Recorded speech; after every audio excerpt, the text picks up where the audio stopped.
Hi, I'm Katie and welcome to special episode 28 of mydenmarktv.com.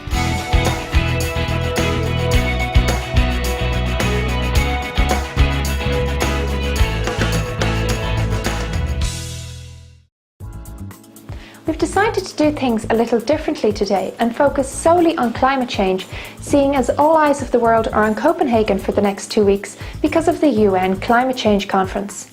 NGOs, politicians and people like you are going to let the negotiators in Copenhagen know just why it's so important to get a climate agreement. Now, there's up to 15,000 dignitaries, media, NGOs and activists expected to descend on the city, and it's in the Bella Centre where the decision on what a follow-up to the Kyoto Protocol should be is going to be made. Now, while it won't be legally binding, both the Danish Prime Minister Lars Løkke Rasmussen and former Climate Minister Connie Hedegaard, who's going to chair the meeting, have promised extremely strong political commitments.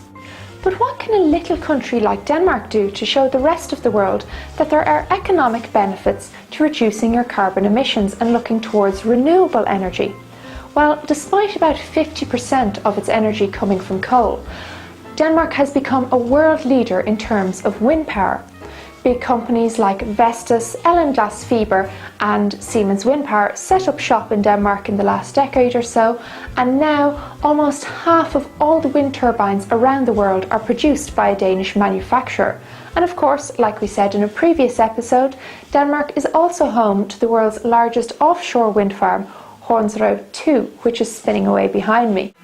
Electric cars have also recently come on the agenda, and company Better Place chose Denmark as one of its first test markets for electric cars.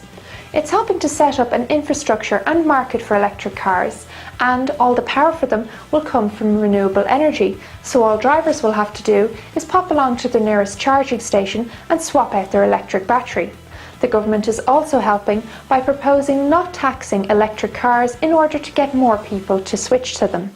And of course the city of Copenhagen is getting in on the act as well, and they've decided that all new vehicles purchased by the city in the future will either be hydrogen or electrically powered. But how can you get involved with these high-level negotiations?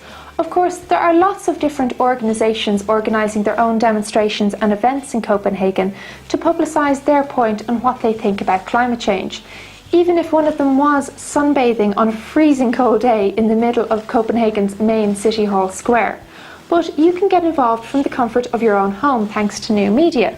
For example, if you log on to the official COP15 website, and COP15 is the name of the conference, you can send a climate greeting.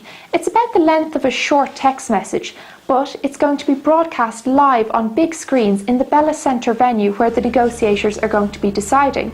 It'll also be broadcast on other screens all around Copenhagen, so everyone can find out what you think about the ongoing negotiations.